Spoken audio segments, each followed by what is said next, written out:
The second one is love. Love. So there's commitment, must be no questions about that. Love, there must be no questions about that. In Ephesians 5 verse 25 it says, husbands, love your wives even as Christ also loved the church and gave himself for it. Ephesians 5 verse 25. Husbands, love your wives even as Christ also loved the church and gave himself for it. Husbands, what are you willing to give to your wives? Jesus gave up a lot for the church. He laid aside his majesty. What are you willing to give? How far are you willing to go? I don't know about you, but some men are called to restore.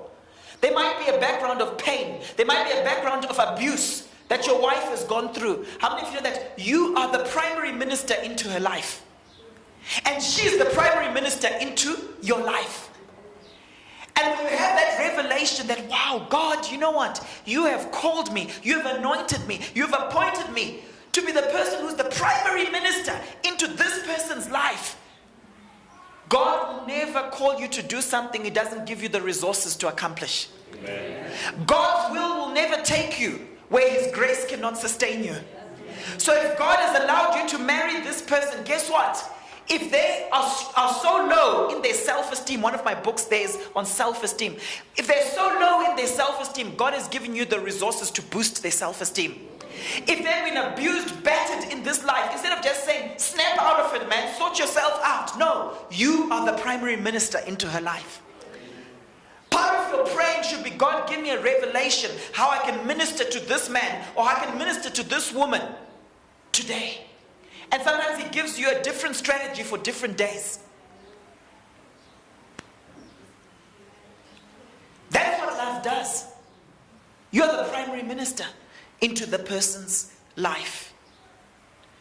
My question to you is, are you willing to demonstrate love with no hooks? How many of you know that very often the love we show our spouses has got a hook? What do I mean by a hook? It's where you show love because you want something in return. And very often the root of the anger you experience in your marriage is because your goal was blocked. How many of you know that we get angry when our goal was blocked? Let me give you an example. You buy your wife a lovely new outfit, but secretly there are partial motives. You wanted to have that outfit, but at the same time you wanted to respect you more. You wanted to be more emotionally open to you. You wanted to really appreciate you and think you are a hero. You wanted to not notice some of your other mistakes that you've made. So it's love with a hook, because you are giving, but secretly there's an ulterior motive. And then she thanks you for the outfit like she's thanking you for giving her a sweet. You know, you ever have it when someone actually says thank you to you, but the thank you, it's like you've just given them a sweet. Oh, thanks. And then you get angry and you're like, but I do this and I do this and I do this for you. And what? Really what you're saying is, and what do I get in return? Because it's love with a hook. But the nature of the God kind of love in the context of a marriage is agapeo love. It's a love that is unconditional. It's a love that says, I want the best for you. I want to give you the best. I want to reinforce that you are significant. You are loved before you've had to do any work for it. I'm not giving you this outfit because I think that, oh yes, it's wonderful, you did this and this and this for me yesterday and you're going to do this and this and this for me tomorrow. I'm just doing it because I love you. Do you know what that reinforces in her? A sense of significance. When you feel a sense of significance, you feel like you matter. And that's one of the ways. A sense of significance is a part of your self-esteem. You feel like you matter. That's what love does. Are you willing to give, not caring about what you get in return? That's the question I have for you. You see, what's so powerful is this. Are you willing to love your wife or to love your husband how they need to be loved? No, not how you like to love. Just think about it. Are you all familiar with the love languages? Okay. If I go up to Daniel and I say to him, Daniel, urimuna kanaka sterek mapfekira ako, matauro ako, rinondipa rufaru. I'm speaking Shona. I'm from Zimbabwe originally, right? I'm speaking in Shona. But if he doesn't understand Shona, I just complimented him. But those words have just gone over his head. Because even though I've said something nice to him, he doesn't understand the language. Are you following? So sometimes your spouse can show kindness to you in their language, but it goes over your head. Now that's why we talk about the 5 love languages. And it's important to understand what your spouse's love language is. Love language number 1, gift giving. For some people, they love gifts. It speaks to them. It shows them that you love them. Other people, if you forget their birthday, it doesn't matter. For them, it's like they don't need a gift. Maybe just say, oh, happy birthday. For other people, if you forget and if you don't get a gift and if you don't get the correct gift, they really feel like abandoned. They feel, but this is supposed to be my husband and he didn't even think through it. Yes, he got me this voucher, but it wasn't thought through. Why? Because their primary love language is gifts. Love language number 2, touch. For some people, that's their love language. If you want to show them that you love them, they need to have a hug. They need to have a kiss. You can't just arrive even at church and so on and just say, hi, hey babes. No, they want the physical affection. That's their love language. Love language number 3, quality time. These are those people who say, you know what, if you really love me, you'll take me on a date. If you really love me, you'll spend time with me. You'll talk to me. You'll give me undivided attention. Amen. So it's quality time and quality communication. That's their love language. Then with others, it's acts of service. Acts of service. If you really love me, you'll wash the dishes also. You'll help me with the kids. It's not just, I also work. It's not just my responsibility. You also help me.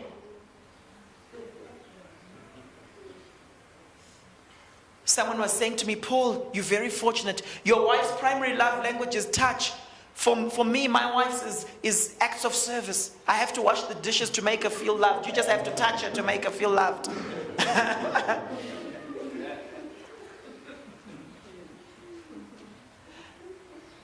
Love language number 5, verbal affirmation, words. For some people, they have to hear it. They want to hear that they're the hero. They'll say, but you didn't even say this to me. You didn't, and they're very sensitive to criticism. They feel very hurt when you don't say nice things. They feel very hurt when you don't compliment them. But you know that with other people, words are not that important. With other people, it's like, yeah, no, he can say I look beautiful, but it's just words. They just go over my head. He must just spend more time with me. That's my love language. Are you hearing me? Yes. I had a friend called Scott. He was a Portuguese guy. He's actually the guy who led me to the Lord when we were still at school. And it's interesting because Scott was in business. He's also a pastor, but he was in business at the time, and he would travel a lot. And his primary love language was words.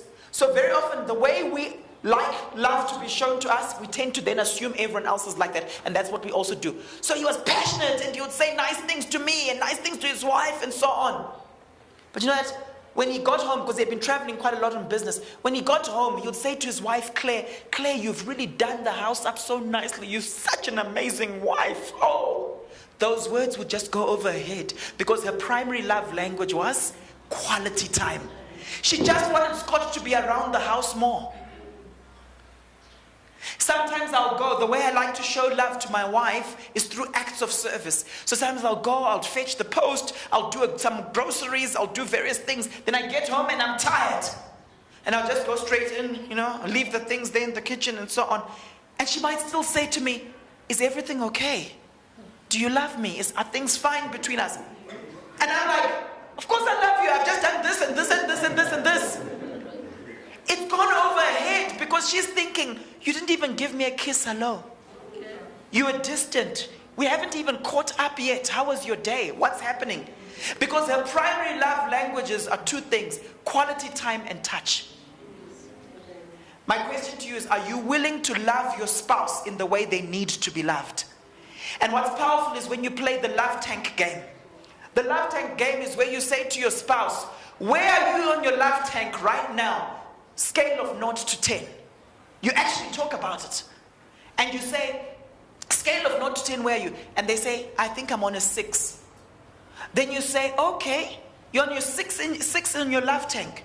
How can I top you up and take you from 6 to 10? You know what, I think it's fine, you're doing great, but we just need to catch up a little bit. We need some couch time where we just sit and the kids aren't around, where we just talk about our dreams and what we want to do with our lives. Yeah? Then you know. Now here's the scary thing. Often when I work with couples, especially when we're now talking about romance, the mindset is, no, but for it to be real, Paul, he must just know. He must know what I like. He must know what to do. No. You are responsible to mentor the people around you in how they should relate to you. It's not guesswork. And ladies, let me just say this. There's a book title I've seen before. There's a book called Men Don't Read Minds. They read newspapers. They won't know.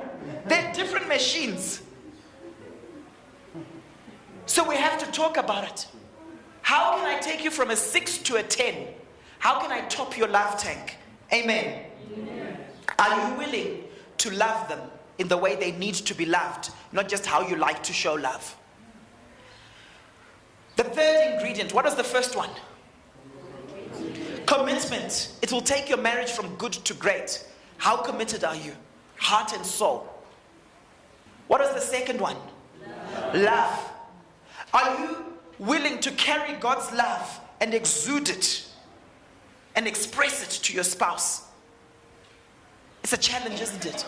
Gentlemen, are you willing to say, you know what? I want my wife on her deathbed to say I was the most loved woman on the face of the earth.